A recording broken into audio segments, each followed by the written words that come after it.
Sagittarius, and welcome to your tarot reading for January 2015. I almost forgot.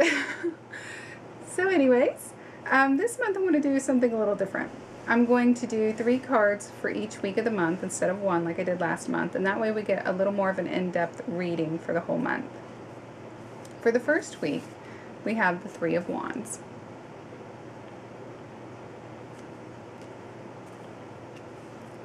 The 2 of Swords, and the Queen of Swords.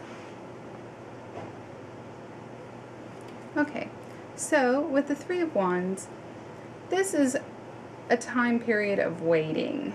So you are waiting on something to return, or maybe you've invested something and you're waiting to see what that investment turns out to be. Will it be good? Will it be bad? I'm not sure at this point. But as you can see, there is a man standing on the shore, and he is watching a ship sail. And he can't really, you can't really tell by the picture if the ship is going or coming in. So you could be sending something out, and that could have you anxiously awaiting. You could be watching something come in from afar. But either way, this is a time period of waiting and just anticipation. Next, with the 2 of Swords, we have a decision or a choice. And this decision is going to be difficult because you have mixed feelings. It's hard to decipher which decision to do because your head tells you to do one thing and your heart tells you to do another. So this is a battle between your head and your heart, and there's an aspect of the decision making that you are being blinded to. So if you can see, she is blinded in the picture.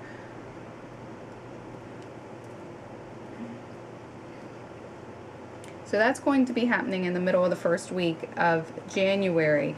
A decision that's going to tug at you both logically and emotionally, which way to go.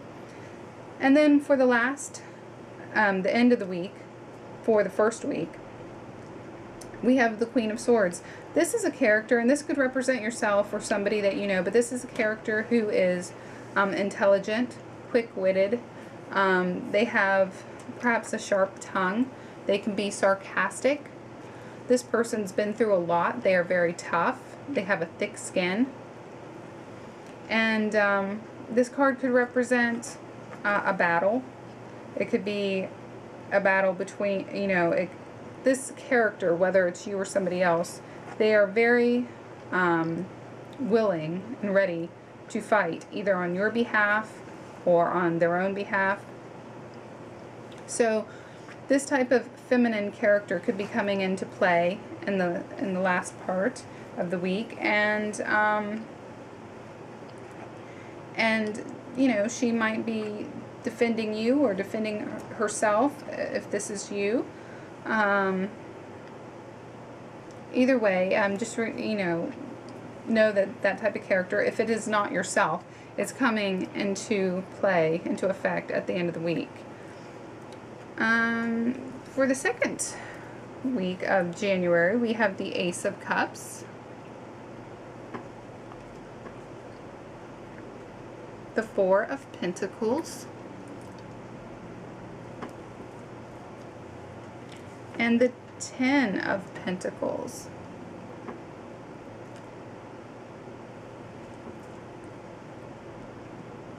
Okay, so with the Ace of Cups, this is a gift from the universe, and this is the second time, if not more, that I've seen this card so far.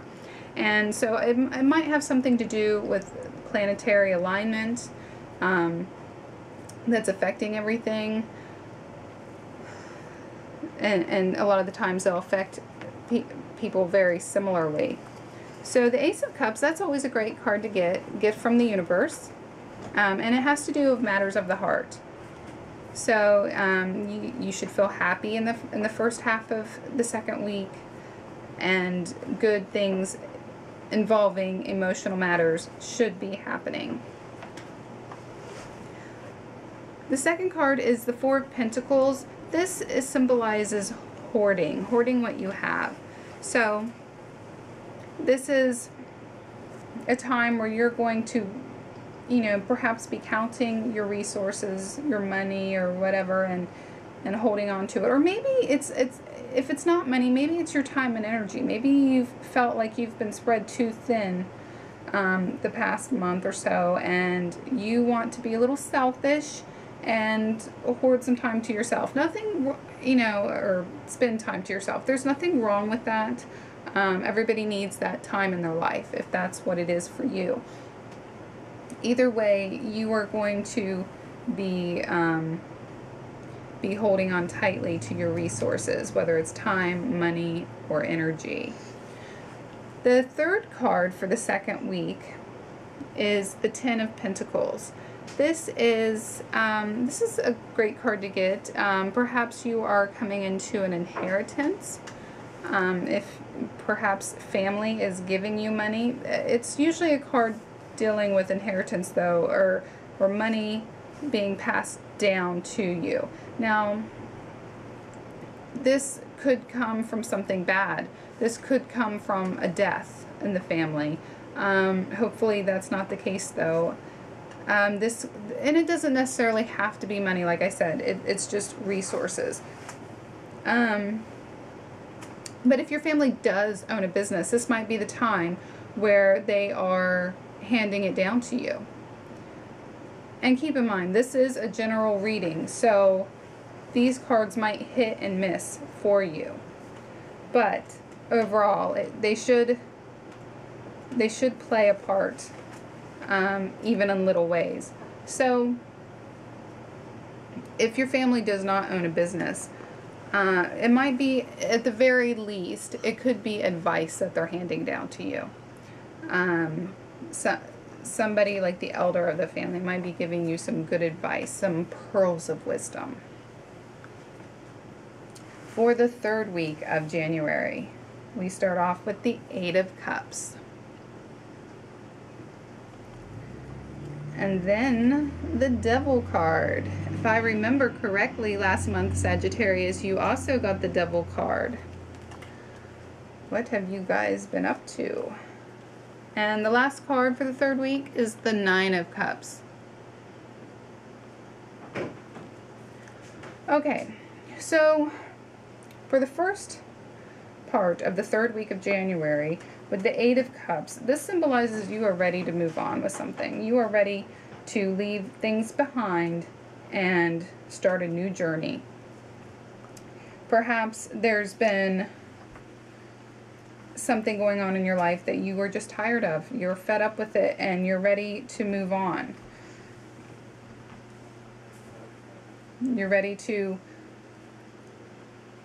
experience something new. But on the negative side, though, I mean, because this is usually something good, starting a new journey, but on the negative side, you're leaving an awful lot behind. If you can see the picture well, there are 8 cups, and you know they're in our foreground, but they're in the person's background, and they're kind of disheveled. They're, you know, you might be, if it is a mess that you're leaving behind, are you the creator of that mess? You got to ask yourself these questions. Should you stay and clean it up and make the situation better and not just flee from it? So, you know, you got to keep that in mind. But whatever it is, you're definitely thinking about just leaving a situation. With the Devil card. This is all about living in extremes. This could be representing yourself. This could be representing somebody close to you. But there is no moderation here. The Devil's all about temptation and succumbing to that temptation. So you are, you know, you're indulging yourself. And perhaps you're having fun with it. But the problem with overindulgence in anything is that later on there's usually some bad ramifications for it or from it. It could be anything. It could be eating, it could be having fun, it could be a multitude of things. So just keep in mind for the middle half of the third week to just try to live moderately, no matter what temptations are thrown at you, because you're going to have temptations at that time. But I do think you're going to take my advice, Sagittarius. I do think that you are going to be aware of the temptations and live in moderation, because by the end of the third week, you have the Nine of Cups.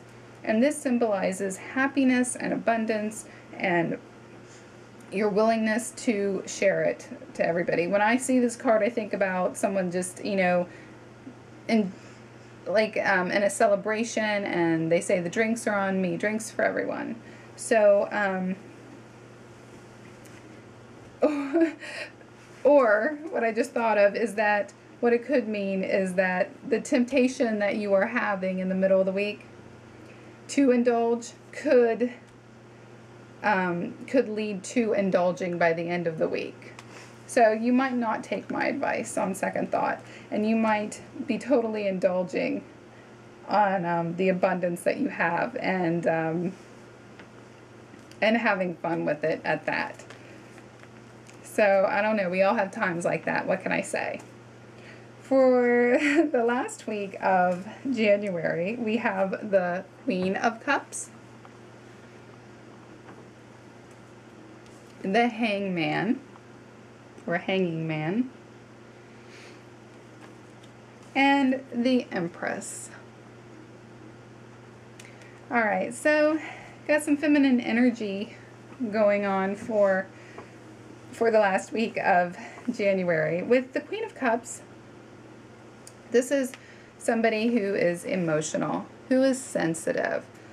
A feminine energy for sure. If this isn't you, it could be somebody that you know. And it doesn't necessarily have to be a female, but it's somebody who has the qualities of that feminine energy, and they are sensitive. And when I see this card, I think that somebody is questioning, kind of pondering, you know, deep in thought on if a relationship is going to be lasting, or the longevity, you know, what's going to happen with this relationship. So perhaps you'll be asking yourself this question at the end of this month.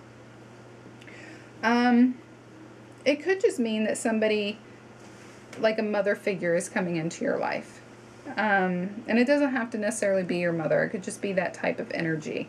Somebody who's nurturing and sympathetic. Somebody that you could cry to if you wanted to. Somebody who could cry with you. Those type of people. Okay, and with the Hangman, this is somebody who is going against society, going against the grain of society. They are, and usually this will represent yourself. Perhaps you are doing something or thinking about something that you know other people aren't going to agree with.